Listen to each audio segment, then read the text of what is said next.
Scott, we're obviously here ahead of the Bellator World Featherweight Grand Prix. Why these specific names and these matchups? I mean, there was a lot. I spoke to McKee and Pitbull, and they were a little surprised they didn't get matched up in the first round. Why these names and why these matchups? I mean, really, when we sat down with our team and our fight team, and we thought these were the matchups that we thought would be great for the zone, great for Bellator, and great for the tournament. And I think that Juan Archuleta, when he stepped up, he said, look, I want to fight Pitbull in the first round.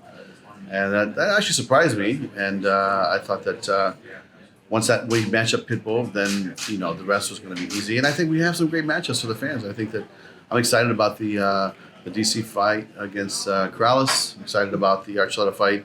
And all these fights, because you never know what's going to happen in the tournament. So the 16-man tournament, I think, is framed up to be something that we'll be very proud of and have a lot of legs for the year. Will there be any alternate bouts? Like, say someone falls out, they had DC famously was an alternate for your heavyweight Grand Prix. Will there be alternate fights? Yes, there will be alternate fights, and then it's if they get to the tournament, that'll be dependent if there's an injury or not. But hopefully we can keep the tournament intact, just like we did the heavyweight and the welterweight, which, that was no easy task. So, the heavyweight, you always worry that someone's going to get hurt. Same thing with the welterweights. Rory was a little bit injured, but, he needed another 30 days of rest, which we gave him. So he's ready to go. And that fight will happen at the end of October. Him and Lima will get it on up in the Wing Sun. Do you think Pitbull, why did he want Juan first? Did he think he was the toughest?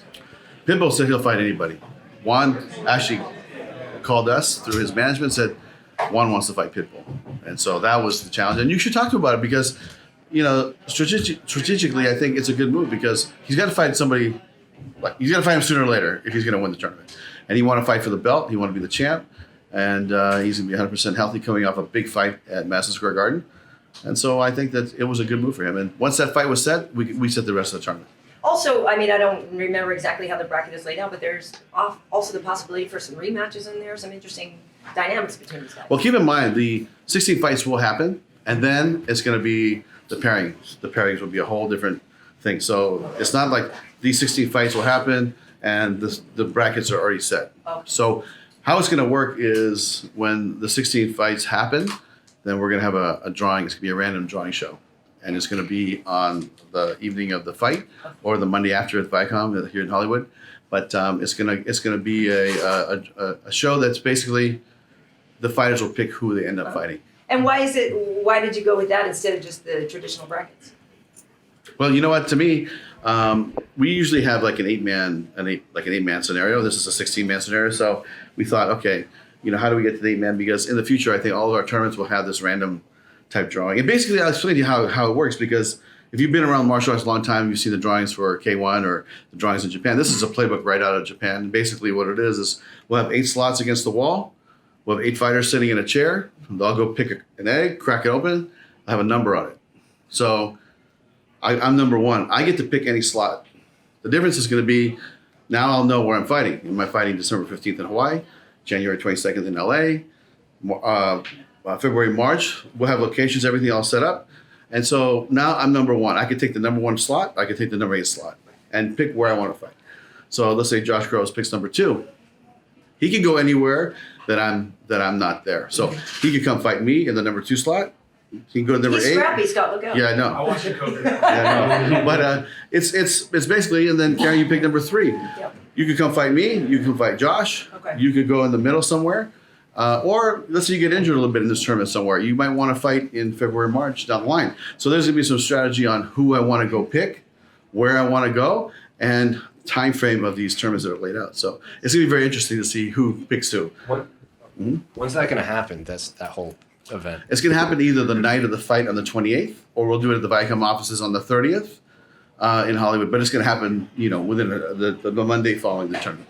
Are you finding that the tournament system basically is something fans are responding to? Like, does that help you sell these fights? What has it done for the organization? Listen, it's a good piece of business. People understand the tournament, and I really enjoy tournaments that have 8 stars fighting or 8 people that I know fighting. And when I was working for K1, I always loved it because it's very clear. At the end, there's a pathway, and at the end of the day, you're gonna have a champion. Now, this is a little different because we're doing a whole year-long tournament, but what it does for us and it does for them is that it creates a storyline, right? So we get to paint a picture all year long of the heavyweight tournament, all year long of the welterweight tournament, and then all year long for the featherweight tournament. So it's going to be a lot of fun to watch, and it'll be on DAZN. We'll have pieces on Paramount. We'll have our digital pieces for you guys, digital pieces for us. It's going to be a lot of content out there, and it's going to be something that I think the fans are going to really enjoy. You have Archuleta, obviously, in the 145 tournament. Can you give us an update on when we might see Horiguchi next year for the 135 defense? Horiguchi, he might fight here sooner than we think, and he'll definitely be fighting New Year's Eve in Japan. But I think after that, Sakibara said he's welcome to come over here and fight. But depending on how busy we get and where our fights kind of fall out, as far as like the amount of fights that we're doing and where we're doing them, we'll get him in there hopefully before the summertime. With Ryan Bader obviously defending the heavyweight title, are there any plans right now for an interim or something at 205? No, and I'll tell you why. Because I talked to Ryan today, and I said, Ryan, you're defending the heavyweight belt, but how soon can you turn it around for 205? Because we might ask you before the end of the year to fight again at 205. So we're going to keep him very busy. What about the 155-pound title? Same thing. Yeah, same thing. If Pitbull has a little bit of time in between and he wants to defend his lightweight belt, then he's going to be welcome to do it. So speaking of titles, I know Gegard would have loved a rematch with Lovato. How come that didn't happen? How come he's doing all the other fights? Lovato is injured. He was injured before he fought Gegard, he said. So he didn't feel like he had enough time to prepare properly. So he wanted to wait. But to me, this is a great fight. I'm excited about this fight with Machida. And whoever wins this fight will get to go fight Lovato. Yeah, that's what I was going to ask. So it is an official title eliminator? Yeah, I would say this is the official title eliminator. And also you have the built-in storyline that they already fought before. Yes. Was one guy more or less excited to fight the other? I'll tell you, both of them said, it doesn't matter. Let's just get it on. So they're both professionals or prize fighters. And to bring it to LA, where Machida lives here most of the time, and Gegard loves it here. And so I hope that, both those guys can train hard, get ready, and put on a great fight for us. When they announced the name, a lot of fans were surprised Aaron Pico wasn't involved Yes. in some way. Was there any thought of adding him into this Grand Prix? Not at this time. And I think that, with Aaron, we're going to meet with his management either this weekend or next week. But I always felt like, after his last fight in New York, let's take a beat back. And he's a great kid. We have a lot of respect for him. We think he's going to still come back and be great. But I think it's time to take a beat and let him train and let him get through this process. Because think about it, he could be fighting as early as September 7th, in 8 weeks, coming off that fight in New York. I think he needs to rest a little bit, and then he'll be back. It's just a matter of time. Were there any other names that weren't even in Bellator yet that you thought of maybe going out and signing for this tournament specifically? No, because I'll tell you, when we lined up, how it became a 16-man tournament is we had 8 fights that we're going to go with. And then there's so many fighters that we were sort of leaving out. We said we got to blow this thing up to 16-man tournament because we have so much talent in this weight class that we had to open it up, and that's what we did. So is that essentially the way that Sheck got this title fight for himself? He wasn't in the tournament. He kind of was the obvious odd man out in a way. Was that something that you kind of figured if he kept winning, he was probably going to get a shot anyway? Yeah, I mean, I think that, Sheck has earned this, Yeah. like I think how many fights has he won in a row? I think it's 8 something. Yeah, I mean, he deserves to be, in this position. So the tournament, we had a lot of great fighters, and it just didn't work out. And, now it's his time. So to me, it's going to be a great fight. I'm looking forward to having that fight in San Jose. Okay, thanks, guys. One last question. You mentioned DAZN before. Before there used to be hiccups with Paramount where people couldn't watch it live and things like that. So with the extension to DAZN and the layering of all the things, are you finding people are having better luck finding the product? Like, how has DAZN helped you? I mean, DAZN is great because not only do you not have to watch it at your house, you could be at a restaurant, or you could, I catch myself. I watch a Triple G fight eating at a restaurant. Going, this is great. I love it because you're not just locked down to your home. So to me, DAZN is a great product. I think it's the best value in combat sports. Honestly, you could watch the Anthony Joshua fight, the Triple G fight, Bellator at Madison Square Garden, which had amazing fights, 3 fights in a row, and you're paying $9.95 a month, or whatever the subscription rate is. So it's a great value, and it's been a great relationship, and people know where we're at.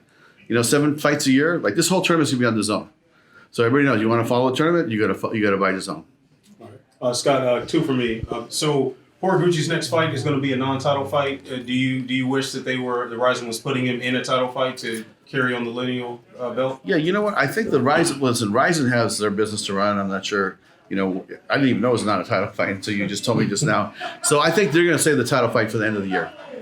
And don't be surprised if I get a call saying, "Hey, do you have somebody you want to send to come fight him?" And I just haven't talked to Saki Kabara about that. We're gonna talk, I think, tonight and tomorrow about a lot of things about how our companies can work together and share some fighters and which we're doing, and we're trying to work with him in getting our fight in December in Japan. So we have a lot to talk about. All right, and one more from me.